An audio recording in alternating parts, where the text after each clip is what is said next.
What's going on, everyone? This is the Preacher Man, and today is November the 27th, 2016, and right about now, you guys are going to check out my video review of the Xbox Elite wireless controller for the Xbox One and for the PC. So here it is, guys, the Xbox One Elite controller. As you can see, the box is already open simply because I had the controller for several months.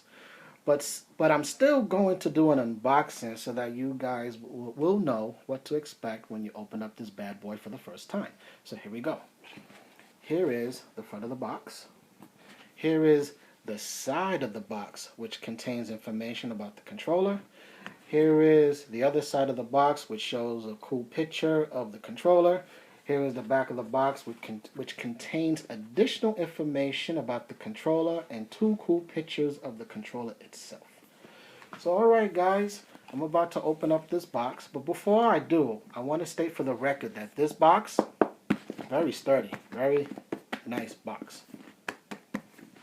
And I'm about to open it up. Always remember, there's two pieces of tape here, so you got to make sure you cut here, cut there, and then cut right there in the front, you see? And then when you open up the box, right, I'm doing it in front of you like this so that you can see. After you lift it up, let me put this to the side, you will quickly discover that the controller itself is inside this very sturdy, cool case with an Xbox One logo right on front of the case.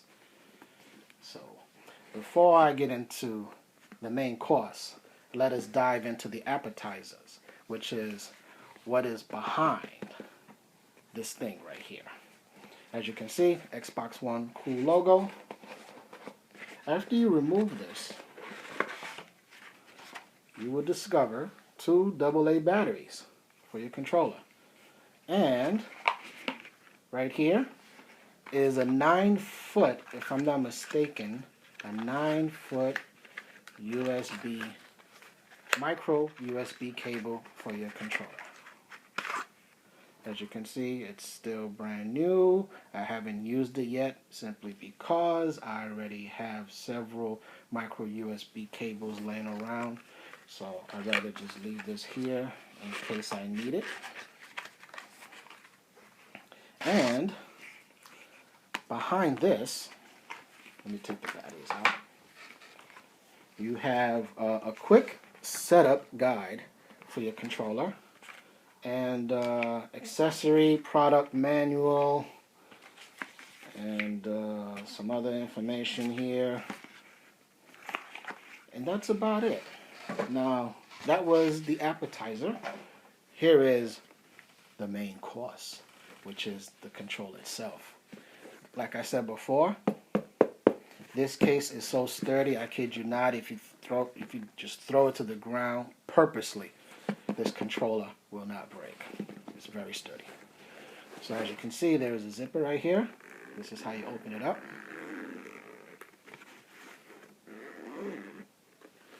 And then once you lift it up, there is the controller. And then there's a cool net right here where you can store your micro USB cable or anything else that you want to store.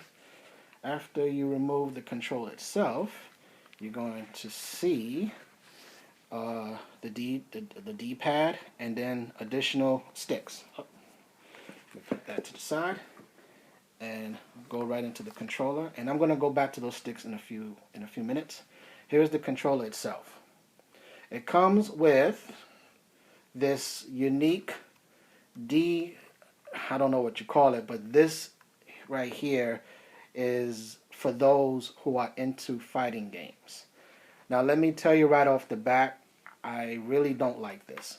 I thought that I was going to get into this because I am a fan of Killer Instinct, and when I got this controller, the first thing I did is I put on Killer Instinct, and I thought that using this option will be better. As a matter of fact, it's not. Personally for me. Others might like it, but me, I don't. So What else? The controller itself comes with removable sticks.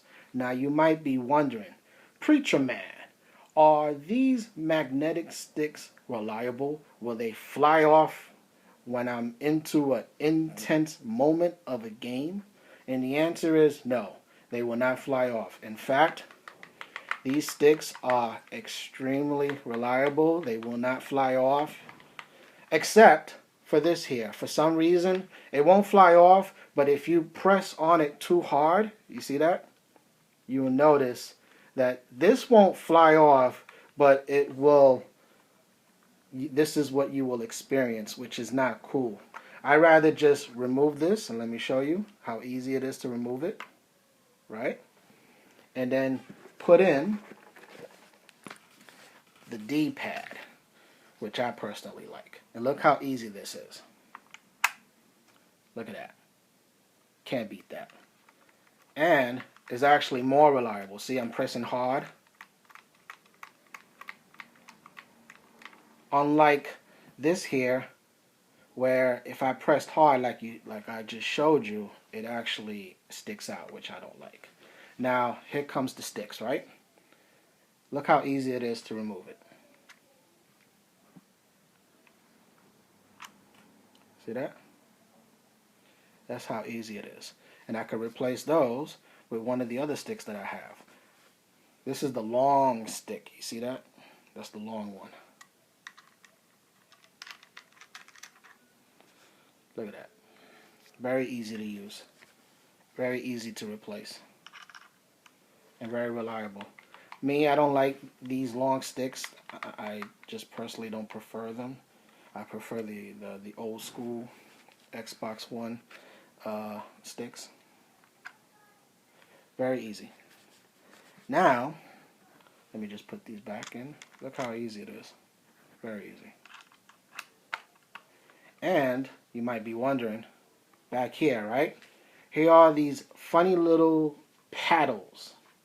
Now your next question is, Preacher Man, what do you think about those paddles? Do you think that those paddles will get in your way when you're playing a game?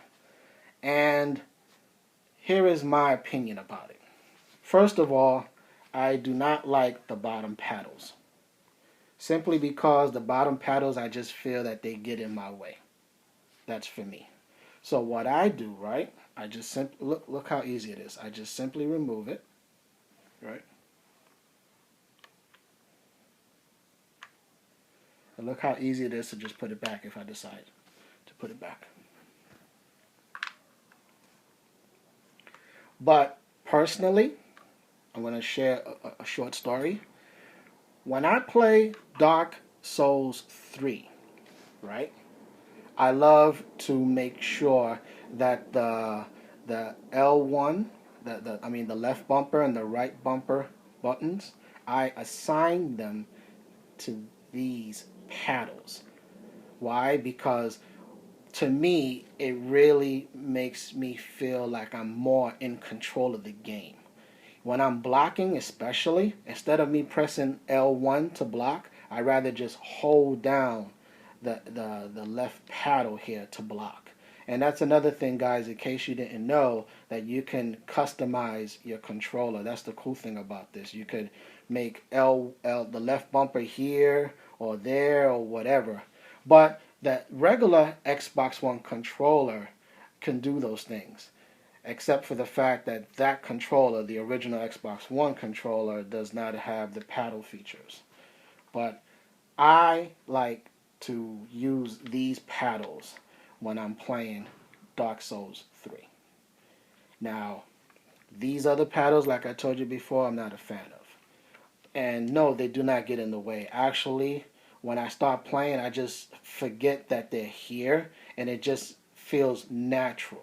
Just like the rest of the buttons on this controller, it just feels like it's just, a part of the experience. So, that being said, this controller is what, $159 if I'm not mistaken. And it's Black Friday weekend, so you might be able to find this controller for a cheaper price. Now, is this controller worth it? It all depends on you. Do you really need it? No, you really don't need this, because 159 is very, very expensive. But that being said, if you're into a controller that is, built nicely, I mean, look at the back of it. It has this grip right here, you know, that, when you hold it in your hand, it doesn't feel like it's about to slip out of your hands. Like the original Xbox One controller has that real smooth surface. In the beginning, it made me feel like it's about to slip out of my hands. But with this controller, when you grab it, it just feels great. So this controller is for those who are like me, who likes specific options. You see what I'm saying? I love the fact that I can just move the left bumper and the right bumper down to the left paddle and the right paddle of the controller. That's just me. That's what this controller is for people who want quality and options. So this is what this controller is for. As for the regular average person, save your money. The regular Xbox One controller is good enough. And that's about it, guys. This is the Preacher Man signing out. May the Lord Jesus Christ bless you and your families. And in Jesus' glorious name, I say amen.